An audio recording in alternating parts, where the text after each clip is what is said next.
अस्सलामुअलैकुम।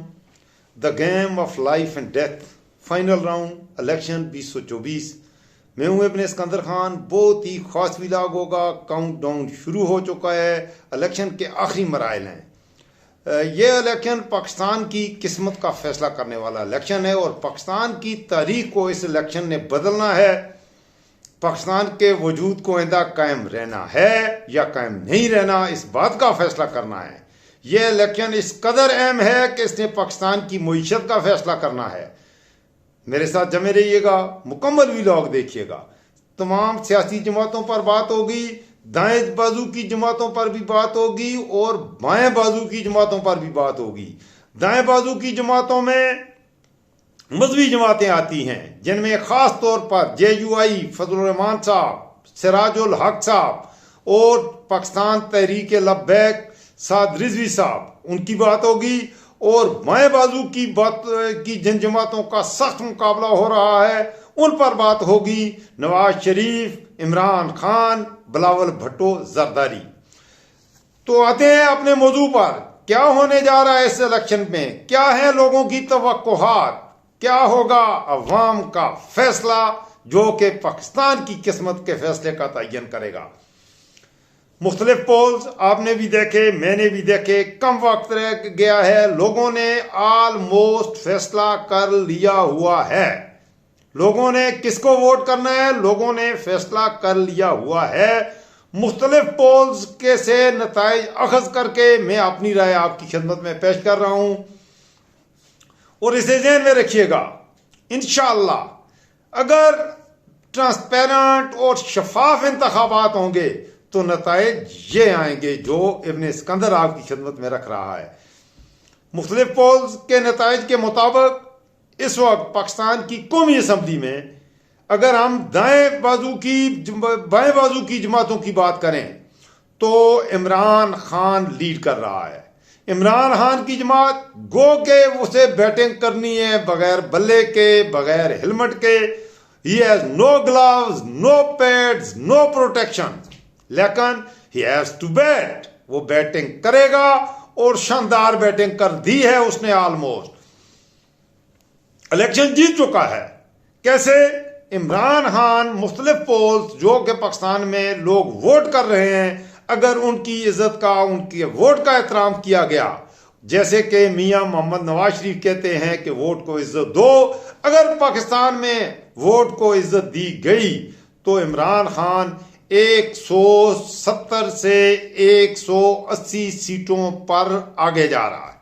जी 266 सीट्स हैं कौमी असम्बली की, उनमें 170 से 180 सीटें ऐसी हैं जिन पर इमरान खान लीड कर रहा है। लोग अक्सरियत से इमरान खान को वोट करना चाहते हैं।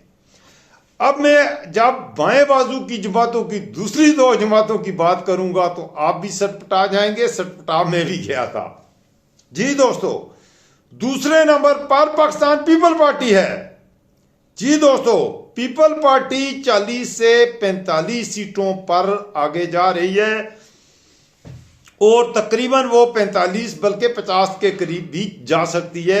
40 से 45 सीटें बहरहाल पीपल पार्टी जीत रही है और चौथी बार मुल्क का प्रधानमंत्री बनने का ख्वाब देखने वाला मियां मोहम्मद नवाज शरीफ, मियां मोहम्मद मरियम नवाज शरीफ, मियां मोहम्मद शहबाज शरीफ, मियां मोहम्मद हमजा शरीफ, उनकी पार्टी तीसरे नंबर पर जा रही है। जी दोस्तों, 20 से 25 सीटें, सिर्फ 20 से 25 सीटों पर आगे जा रहे हैं। बाकी पूरे पाकिस्तान में कौमी असम्बली की सीटों में पाकिस्तान मुस्लिम लीग पीछे जा रही है, PTI आगे जा रही है।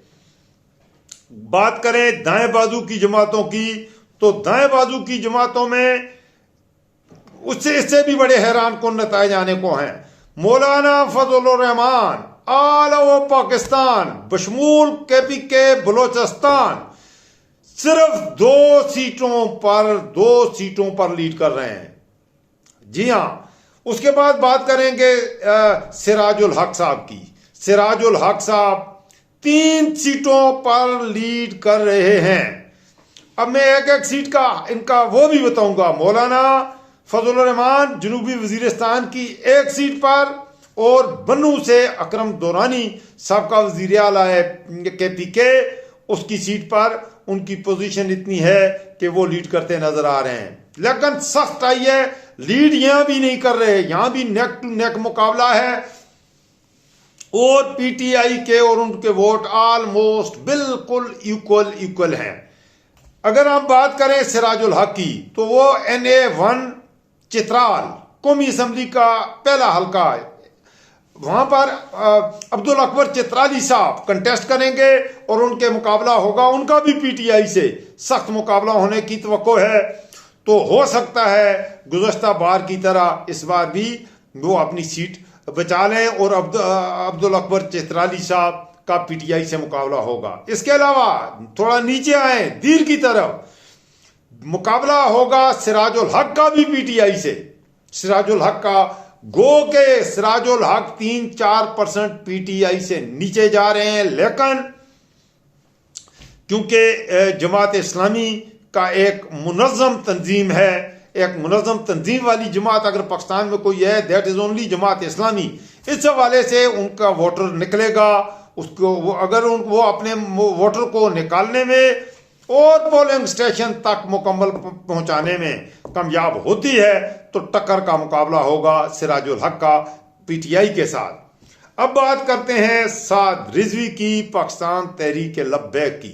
पाकिस्तान तहरीक लब्बैक में मेरी राय में गो की सीट जीतती कहीं नजर नहीं आ रही, लेकिन मजहबी जमातों में दाएं बाजू की जमातों में टॉप करेगी यह जमात वोटर के हिसाब से, क्योंकि पंजाब का कोई हलका ऐसा नहीं जहां इसके वोट ना हो और ये 5, 10, 15, 20 बल्कि बाज हलकों में 30,000 तक वोट लेने की आयल है ये जमात, और ये कोई ना कोई अपसेट भी कुछ सीटों पे कर भी सकती है। बहरहाल जो पोल्स हैं, स्टैटिस्टिक्स हैं, जो आदाद व शुमार हैं, उनके मुताबिक साद रिजवी की जमात सीट कहीं से नहीं जीत रही।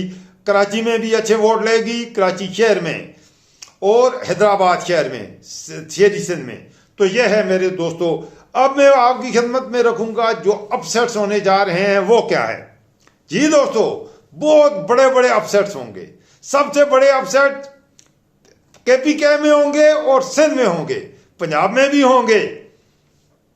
अगर KPK में अपसेट की बात की जाए तो सबसे बड़ा अपसेट यह है कि मौलाना फजलुर रहमान साहब के बेटे फर्जंदान इवन के डेरा इस्माइल खान की वो सीट जिस पर मुफ्ती महमूद साहब ने जुल्फिकार अली भट्टो को शिकस्त दी थी, वो सीट फजलुर रहमान साहब बुरी तरह से हार रहे हैं। जी, शिकस्त फाश आप कह रहे हैं या जो भी कहें, बुरी तरह से हार रहे हैं। और PTI के अली अमीन गंडापुर से और उनका फासला इतना ज्यादा है कि धंधली करें या धंधला कुछ भी करें, सीट उनके हाथ से मेरे ख्याल में ऑलमोस्ट निकल चुकी है। फिर अगर बात करें अपसेट्स की, लाहौर में बड़े बड़े अपसेट्स होने जा रहे हैं। बड़े बड़े बुर्ज आपको उल्टते हुए नजर आएंगे। मियां मोहम्मद नवाज शरीफ गो के या यास्मीन राशिद जेल में है, ना उसके पास बल्ला है, ना उसके पास हेलमेट, ना ग्लव, लेकिन अपसेट के इम्कानात हैं। टक्कर का मुकाबला है, इक्वल जा रही हैं दोनों जमातें। तो इस सीट पे अपसेट हो सकता है। एक खामोश वोटर है, क्योंकि PTI के खिलाफ रियासत के इदारे जिस तरह मुतहर्रक हैं और उनके तो ना उनकी कंपेन हो सकती है, उनके उम्मीदवारों के साथ जो कुछ किया वो तमाशा मेरा इस वक्त मौजू नहीं है। मैंने अपने व्लॉग्स में उनका तस्करा किया है, आप देख लीजिएगा। तो यास्मीन राशिद अपसेट कर सकती है और मियां मोहम्मद नवाज शरीफ अपनी आबाई सीट हार सकते हैं। दूसरी सीट मुकाबला होगा, टक्कर का मुकाबला होगा, मरियम नवाज अपनी सीट हार रही है। तीसरी बात, बिलावल भट्टो और साद रफीक सीट PTI निकाल रही है, हार रहे हैं। हमाद अजहर का वालिद मियां मोहम्मद अजहर अपनी सीट पर जीत रहा है। पंजाब के अपसेट की बात करें तो हमद नासिर चट्टा का फर्जंद गुजरांवाला से लीड से जीत रहा है। खुर्रम दस्तगीर गुजरांवाला से हार रहा है। और सबसे बड़ी बात, जावेद लतीफ मियां जावेद लतीफ शहूपुरा से आ रहा है। और इससे भी बड़ा पंजाब की बात करें, सियालकोट की, खेलों के शहर की, तेरे मुखड़े ते काला काला तिलवे मुंडिया सियालकोटिया। जी दोस्तों, ख्वाजा आसिफ के मुखड़े पे काला काला तिल नहीं है।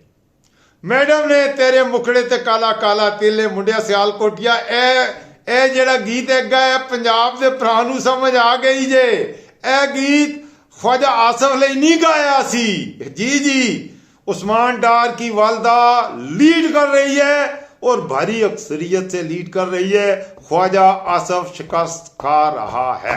ये बात आगे चलें, मुल्तान में अपसेट होंगे। क्या अपसेट होंगे? मुल्तान में पिछली बार यूसुफ रजा गिलानी का बेटा शाह महमूद कुरैशी की बेटी से जीत गया था। इस बार उस हल्के में जावेद हाशमी सपोर्ट कर रहा है पीटीआई को और उस सीट पर पीटीआई जीत रही है और पीपल पार्टी तीनों नशिस्तों पर कौमी असम्बली की मुल्तान के शहर की शिकस्त खा रही है। और बड़े अपसेट की बात करना चाहते हैं तो चले जी सिंध चलते हैं।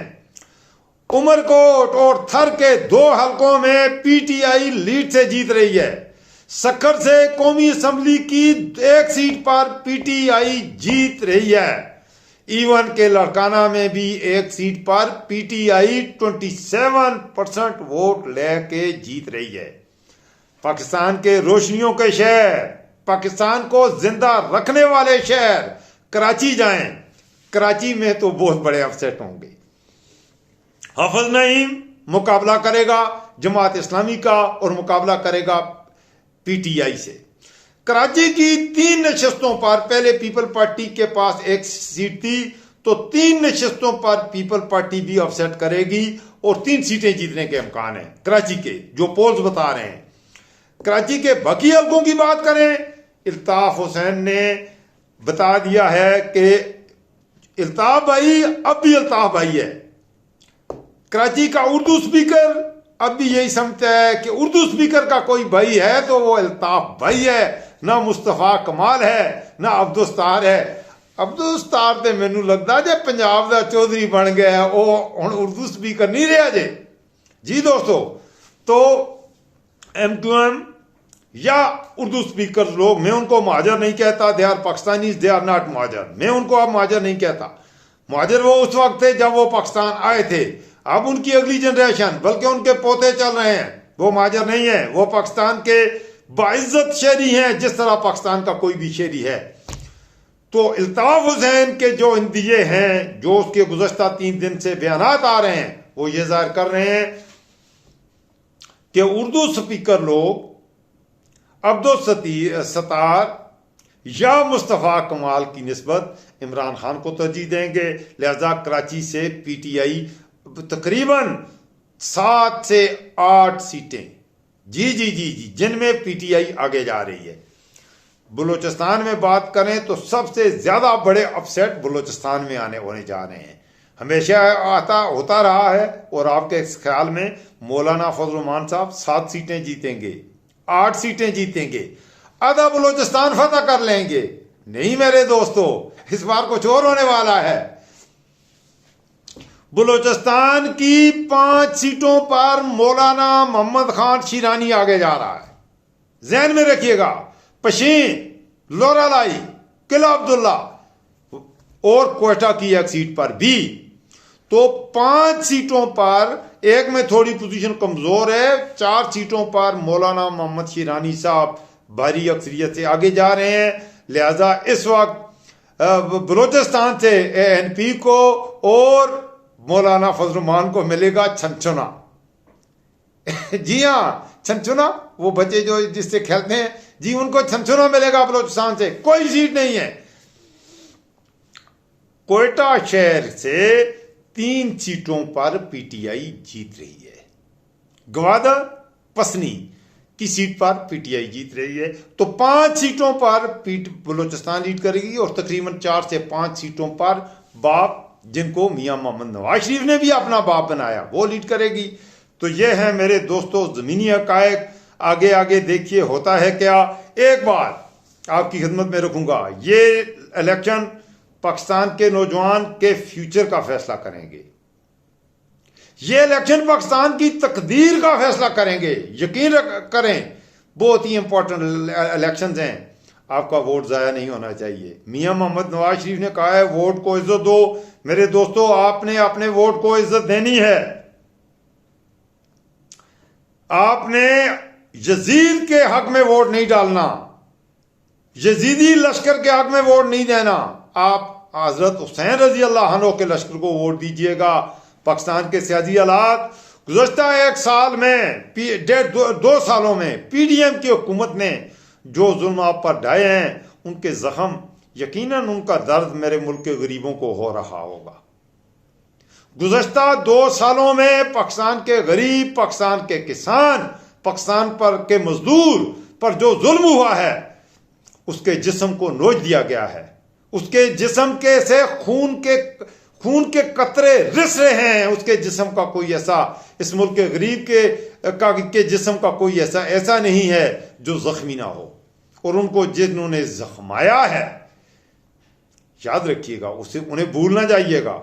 ये इलेक्शन ही नहीं है, ये योम मुहासबा भी है और योम इंतकाम भी। और गुज़श्ता कुछ माह से जो अदालतों में जो तमाशा देखा, तो यहां पर एस्टेब्लिशमेंट का रोल, जुडिशरी का रोल, पाकिस्तान की एक पार्टी को, जो कि वो पार्टी कौन सी है, रियासत मदीना बनाने का ऐलान करती है। वो पार्टी कौन सी है जिसका लीडर यूएनओ में खड़ा होता है, खड़ा होकर हुर्मत नबी करीम सल्लल्लाहु अलैहि वसल्लम की बात करता है, जो इस्लामफोबिया के हवाले में अहले मगरब को ललकारता है, जो अमेरिका को अपने पाकिस्तान के कबायली इलाकों के पख्तूनों को बेगुनाह मारने पर ड्रोन हमले करने के लिए अड्डे देने से इनकार करके एब्सोल्युटली नॉट कहता है। फैसला आपके हाथ में है। एक तरफ प्रेसिडेंट ओबामा के सामने बैठकर गला खुश्क हो जाना, बार बार पानी के घोंट की चुस्के लेना, टांकों का कांपना, माथे पर पसीने, ये झुकी झुकी सी नजरें, ये पीली पीली सी रंगतें, तेरी शाम कह रही है, तेरी सुबह का फसाना। एक तरफ वो लीडर था और एक तरफ आपके सामने वो लीडर है जो जाकर बिल क्लिंटन को मिला, टांग पर टांग रख के बैठा, बिल क्लिंटन को जवाब किया। तो उसका एतमाद भी देख लीजिए। आपका लीडर, आपका वजीर आजम ऐसा शख्स होना चाहिए जो पाकिस्तान की इज्जत और वकार में इजाफा करे। ऐसे शख्स को कभी वोट मत दीजिएगा जो आपको पूरी दुनिया में जलील और रुसवा करे।